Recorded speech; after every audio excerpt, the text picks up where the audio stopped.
Manhattan is a borough made up of diverse communities. Communities with different wants and different needs. And that's why it's up to you, the voter, to make that important, educated decision about who will represent your district. Listen to the views from prospective candidates and incumbents, and decide who gets your vote for the race to represent. Your source for multimedia coverage of Manhattan elections. Presented by Manhattan Neighborhood Network. Go to www.mnn.org.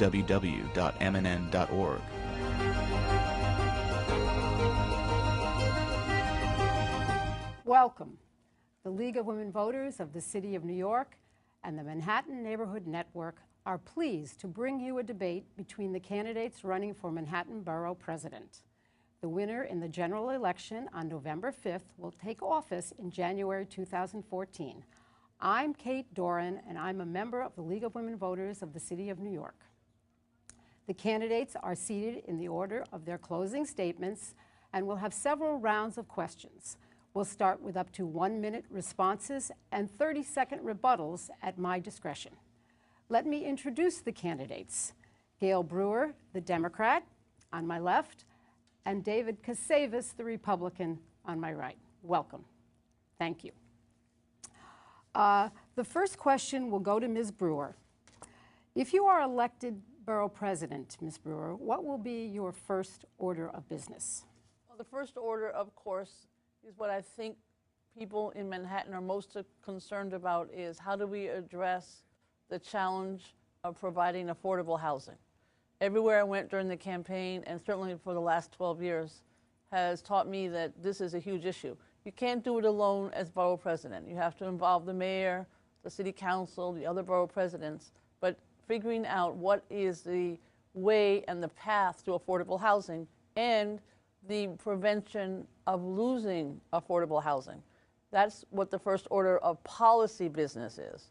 Of course, there's always the issue of you want to staff, you want to make sure it's diverse, you want to work on the community boards and make those appointments and make them diverse and responsible for their planning opportunities. But the number one issue is try to figure out how to have a planning staff and work with the city agencies to be able to come up with a pathway to affordable housing in the borough of Manhattan. Thank you. Mr. Casavis, the same question. What would be your first order of business? Well, with few duties, I would go to the community boards because that's one of the few places the borough president has any duties or influence at all. They know their neighborhoods, and they should be empowered. I would also move on my one main issue, which would be to eliminate all borough presidencies. These are leftover jobs.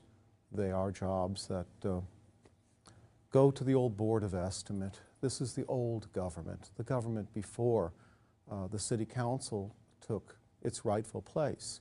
We were declared unconstitutional by the U.S. Supreme Court in 1989. Their borough presidencies survived as a fluke. It's a captaincy without a ship. And with no ship, there's no sense to having a captaincy when it is so expensive and so extravagant, and we have very little money going into 2014. Many workers need their jobs, and the city pays many workers who are no longer working. I would like to see them hired back with the monies that go to the borough presidencies at this point. Thank you, sir. Ms. Brewer, would you like to rebut those comments? Sure. I mean, I think the borough presidents are extremely important. I have been in the city council for 12 years. I've been going to the borough board meetings that the current borough president, Scott Stringer, holds. It's a gathering place for the members of the city council, the community boards, and the borough president, and we work together on planning for the entire borough. At the same time, having been in the city council, having worked for the city council, having been around government and the nonprofit sector for 40 years, I know that the need is there. Let me be specific. You have the opportunity to plan for your borough in addition to working with the community boards. And the community boards are, as my opponent indicated, are hugely important. But the borough president has to bring them together. They are not going to be able to be brought together by the mayor because there's often opportunities for differing in a constructive way with the mayor. So the point of the borough president really is the planning that was articulated, and you have to do it in conjunction with the entire borough. Thank you. Thank you. The next question, Mr. Casavis, will start with you. Ms. Brewer just alluded to it earlier, that affordable housing is a serious problem in the entire city and in Manhattan in particular. What ideas do you have to address that serious problem? And do you think you could play a role in improving security and making repairs at NYCHA housing? Well, let me start by saying the borough president doesn't have a lot more than a bully pulpit. So I would use the bully pulpit to try to influence these issues. But that's all you really can do. The borough president is a costly position. I'd be happy to take the limousine. Gosh, I only take taxis maybe 3 or 4 times a year. So it'd be very nice to be driven around.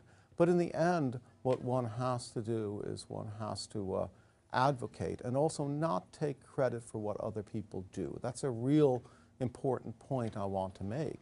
The borough president just has to appear on a street corner and take credit for all the people who did the work, whether it's a green market or whether it's housing. People spend a lot of time advocating for better housing.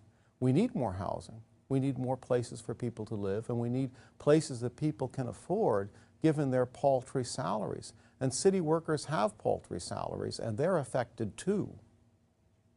Thank you. Thank you. Ms. Brewer, same question. Housing. Housing. I mean, there are lots of ways that the borough president can play a role. Let me be specific.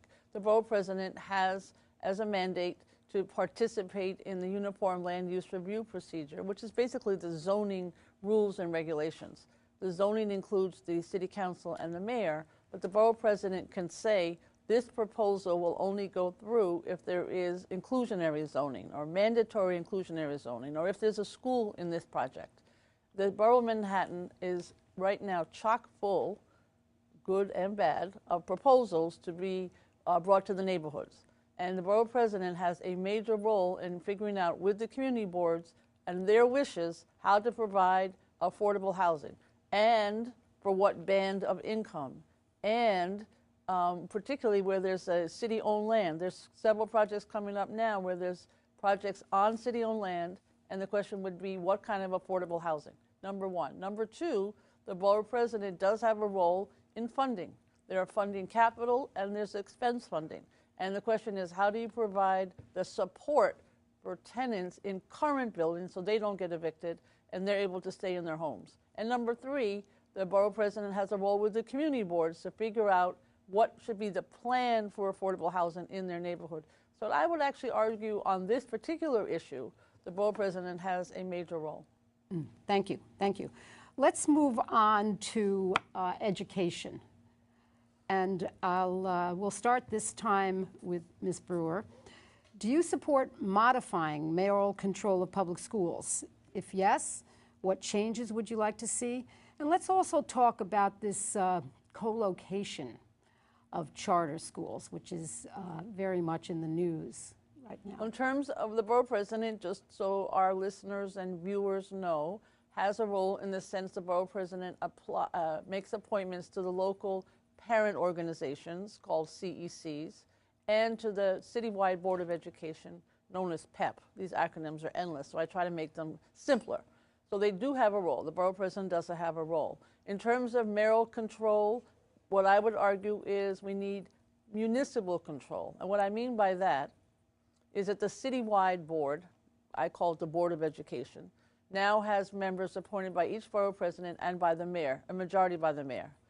That majority, and even the borough president appointments, should go before the city council. Then the city council would have advice and consent, and the city council would have public hearings. The public would know whether this person is qualified and would be able to attend the hearing and speak. So that's what I would call municipal control. In terms of charter schools, I'm the only council member who organized the community to take Harlem's success or West Side's success to court, even Moskowitz schools. We didn't win, but I do think that when a local community says no, the community board, the local parent association, and all the local schools say no to a charter coming into that neighborhood in the public school, it should not be coming in. I think there are good charter schools, and they are wanted in some neighborhoods, but the neighborhood needs to have input. Thank you. Thank you. Mr. Casavis, the same question, schools, education. Okay, as charter schools can be bad as well as good. I know I've seen this before, but in the end, the system is broken. Believe me, I've lived with the system for some time. There are things that can be done to fix the system, and very often they work, and sometimes they don't. It is much better that our children get an education and learn some basics. They should know things like civics, which the League of Women Voters would rather that we learn, or some basic things about the society they live in. I was rather shocked the other day with my college students when only 3 of them knew who David and Goliath were, and I told them, no, they're not married and they're not living in Queens. Ultimately, I do have something I wanted to say about real estate. I have a rare master's in real estate analysis, and I do not believe, from my own observation and study, the borough president has the powers that so many say the borough president has. All right. Thank you very kindly. Let's move from housing and education to trash. Manhattan creates a great deal of garbage that is barged and trucked off the island.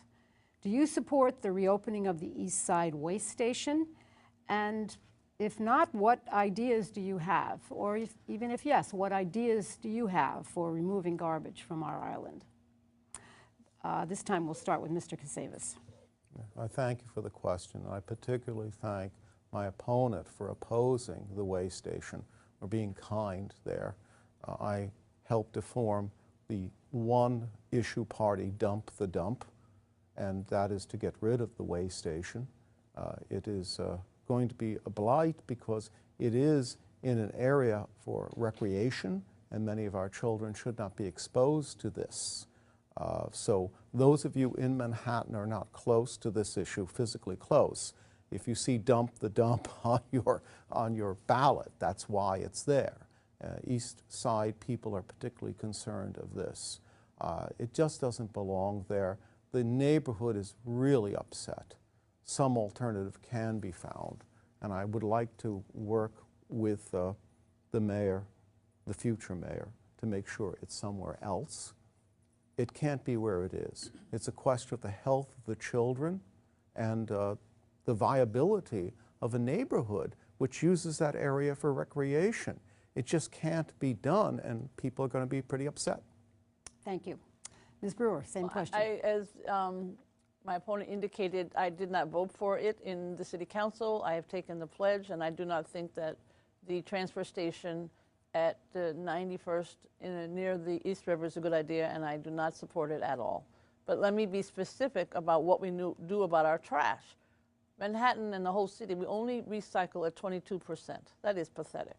And we need to increase that. Then we wouldn't need marine transfer stations all over the place. The New York City Housing Authority residents don't even have the opportunity to recycle because there are no chutes.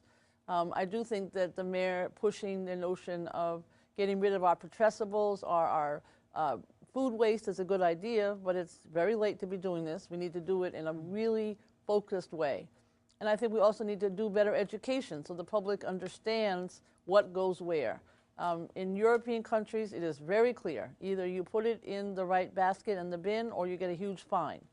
If you go to the street and you look on the baskets, yes, we have some large green and blue containers, and right next door to it is a mesh basket. I don't think the public has a clear understanding as to what goes where. So we need better education. We need to increase the recycling from 22%. We need to make this, if we're going to be sustainable as a borough and as a city, recycling needs to be much higher. The schools now are starting, and I had something to do with this, to recycle the putrescibles in the kitchen. But every school needs to do it, and every institution needs to do it. So we need a much better education campaign and implementation on recycling. Thank you. Thank you very much. All right, so here comes something that's closer to our interests as the League of Women Voters.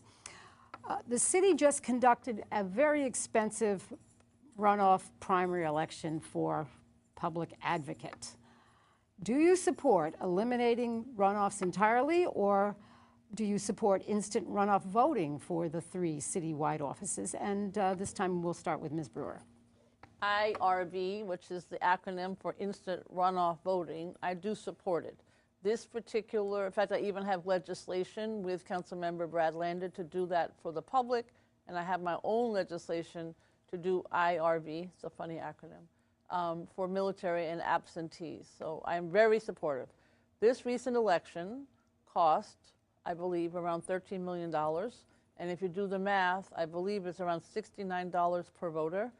So I also think it doesn't give enough voters enough opportunity, because if you had IRV, then you would be able to vote in the primary, and then you would be more participatory because more people vote in the primary than in the runoff. So it's not a complicated process. The scanning machines that we now have and hopefully will use in the future give every voter the opportunity to do that, so it's not complicated for the Board of Elections to implement. I think this is incredibly important. I believe that in the future, all citywide offices will certainly still be, 40% will still be the target. I believe in that, but you need the instant runoff voting. All right, okay. Mr. Casavis, your views on this? I concur with my opponent. I do believe that the runoffs are important.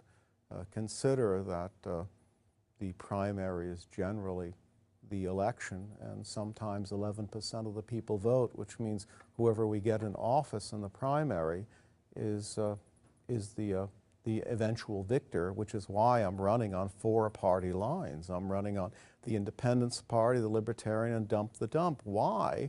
I'm trying to encourage more voter participation. I am not doing this for myself. I'm not doing it to fill my pockets or anything. I'm just doing this to give people a repository for a no vote. If enough people show interest, perhaps we will have a real election and not an election for a few party activists. It is a sure way to damage our city, only when a few people run. Also, I do want to show some sympathy for poor Mr. Thompson, who wanted a runoff, and the Board of Elections wasn't fast enough off the trigger to get him the 40%. Thank you. Moving to a completely different topic, stop and frisk. The public knows all about that. Do you support it? If yes, explain please, and if not, what changes would you recommend? Mr. Casavis. I don't like stop and frisk, but I do know that some criminals are detected that way. Might I say that I'm afraid we're going to see another form of stop and frisk in the near future?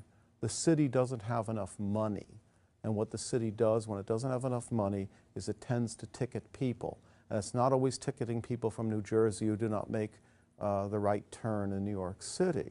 They'll ticket pedestrians. They're going to ticket people who are using cell phones to cross the street. They're going to go to delis and other places like bodegas and use the health department to get more and more income. And why? Because we are in a fiscal crunch. The unions are all negotiating contracts, so we really need money. And also the borough presidencies soak up an awful lot of money. Were they all eliminated, we could probably settle 1 or 2 union contracts. Those people have families and they need money too. Thank you. Ms. Brewer. On stop and frisk, I supported and was a sponsor of the 2 bills that passed the City Council, vetoed by the mayor, and then we voted them out of the City Council to become law. One, of course, is to have an Inspector General over the police department, which is done. There's an IG at the CIA, IG at the FBI. And secondly, a bill that would allow somebody to not sue for money, but sue on policy issues if one feels that one is racially profiled. So I support those 2 bills. I think that to answer your question specifically, there should be some stop and frisk, but obviously not to the numbers that we saw recently, although the numbers have gone down. But what I do support, I've had 35 foster care children, a couple of adopted children. I feel very strongly about that group of, I call them 16 to 24-year-olds. They need a lot of support. We need to figure out how to keep them in school with more counseling and support. And we need to find jobs, and we need to find childcare, and we need a lot of support for young people in this city. We don't have it now. And I hope that in addition to that support, we also look at more community policing. Because if the neighborhood feels good about the police department, then they will talk about the bad guys. And you need the eyes and ears of the community in order to catch the bad guys. So one of the reasons not to do stop and frisk is that then you don't get the support of the community with the police. I've seen that myself. When you have support, you catch the bad guys. Thank you, thank you. All right. The borough presidents appoint all of the members of the community boards. How would you use those recommendations, especially with respect to land use? And as a tangent question, do you support the Midtown zoning change, which would increase the height and bulk of new construction? And we'll start with Ms. Brewer.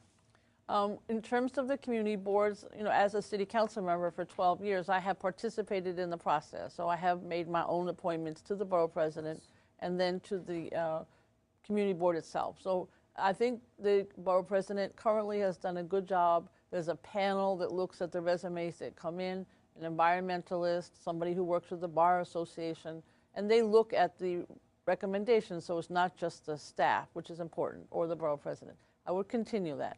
The borough president has also put in an urban planning graduate student to help the boards on this massive planning challenge, and I support that.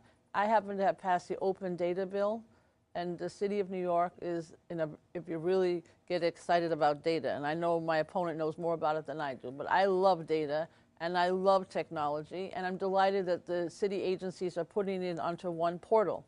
But the community needs assistance in deciphering it and working to its advantage. So I would work with somebody, I would make sure that there's data analysis going on in the community boards. That's an aspect that I would add. I would make sure that the appointments are diverse, and certainly a knowledge of planning helps. In terms of East Midtown, I have been testifying in support of the three community boards that are asking that it be slowed down. The Municipal Arts Society has the same agenda. It's now in the lap of Councilmember Dan Garodnick, whose district East Midtown is in, and I'm sure he'll do bring it to our attention what his thoughts are. But it's huge. It's infrastructure, it's air rights, it's landmarks, it's traffic, it's new buildings. Good aspects. I think it's going pretty fast. Thank you. Mr. Casavis, same question. The question is would you like would you to please refresh it? Yes. The city council nominates individuals to serve on community boards, but the borough president makes those appointments. We hope after careful review of nominations. So how would you use your power, sir, to make appointments to the community boards? Okay, well, first, that's right. I wanted to make the correction that my opponent has already made, that half the appointments come out of the borough president, the other half come out of city councilors, many of whom are competent. A lot of those appointments historically have been political. I fully understand that. What I'm more concerned about is the communities and how they develop. There has been a lot of rancor that I have personally witnessed between community boards and borough presidents and plans, because many of the plans don't fit with our communities. There are two values that I studied because I did real estate analysis, and I was very surprised. We thought the values would be more split along age. They actually split along suburbanite versus urbanite. We were asking about people who were over 55, and we found there were two separate values. People in the suburbs valued mobility. People in the cities valued coziness. They liked the coziness of their neighborhoods, whereas people in the suburbs liked the idea that they can get in a car, get into a plane, and go to Acapulco or somewhere. Coziness. That's the most important value for our people. Let me ask you, though, what about the Midtown zoning change? Ms. Brewer addressed that. Do you have any opinions on that? Midtown is different. Remember, Midtown has these huge buildings. It is a place of business. By the way, Midtown is the dirtiest part of the city. I just love it. It's dirtiest if you count it by rubbish removal, but they spend a lot of time removing the rubbish, so it seems to be a clean area. So there's a lot of upkeep there. If you have to have more density, sometimes Midtown makes sense because people can leave there, go 15 blocks home, and live in the cozy neighborhood they want. Coziness, a coffee shop you've been to for a while, a tree that's been growing for a while. That's the value my people have. And sometimes density can do that in one area, but not in the area they live in. Okay, thank you kindly. Now we're going to move to transportation and streets. In a recent poll, New Yorkers were asked to name the most dangerous street for pedestrians in each of their boroughs. Manhattan residents responded 6th Avenue. What are your ideas for making 6th Avenue and other crowded streets safer and more efficient? Mr. Casavis. Well, as I'm an East Sider and my opponent's a West Sider, I shouldn't say 6th Avenue is the worst. It can't be. It's on the West Side. But what I would do is I would time pedestrian gaits. When I say gaits, it's how they walk. And that's really important. Some people walk slower than others. Some cities have a faster gait. We in New York tend to walk faster than other people in other cities. So that's part of it. You've got to time the traffic with the gates, but you also have to time the buses properly. One of the things my people talk about is, gee, you see 3 buses at once. Well, that's because every 5 years or so we space the buses and then the traffic changes. Manhattan's a dynamic place. The more people you have, the density of traffic, the more you have to work on this. And how many cars can you hold? That's another issue. I believe 800,000 is the most cars that we can hold in one day. That's passing through and parking. So what do you do when you're at 1.1 million? Thank you, thank you.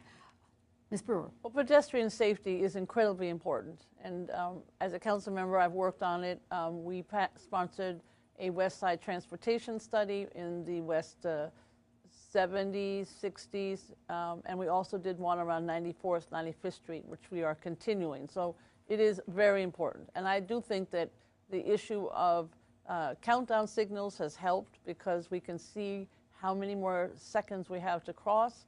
I also think that pedestrians should know that the cars and the car drivers should know that there is a 30-mile limit. I don't think we tell people that often enough.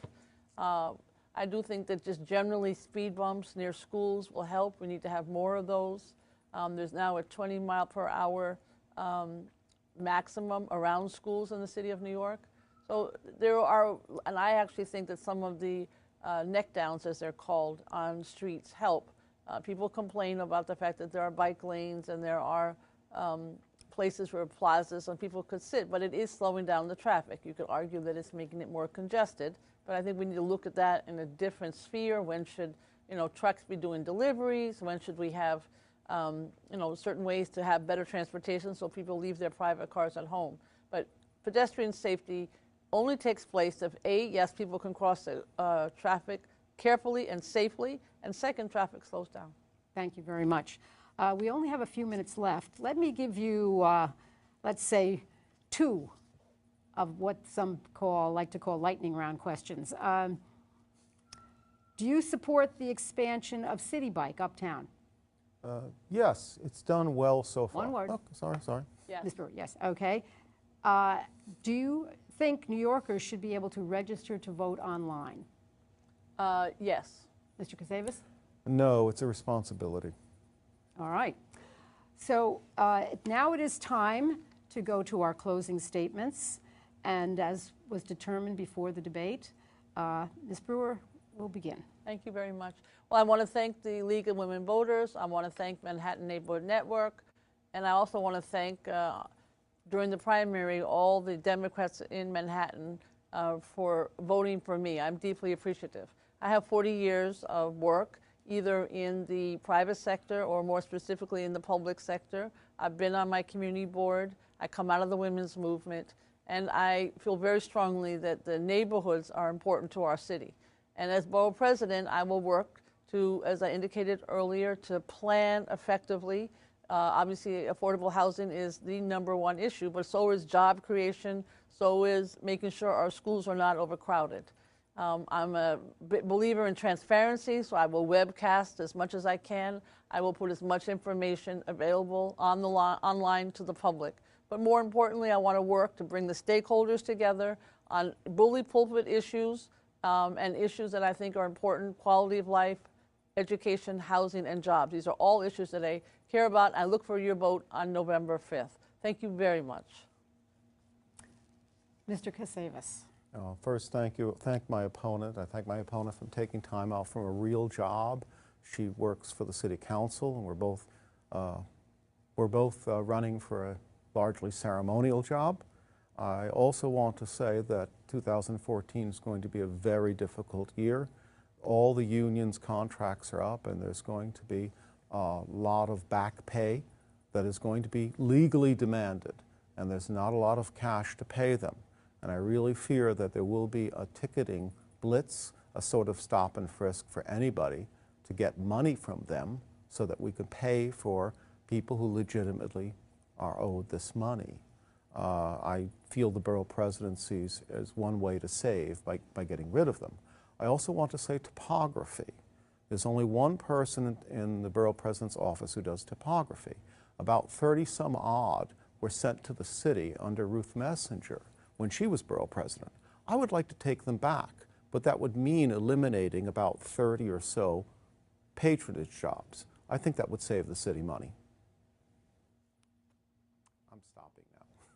Thank you very much. Thank you very much.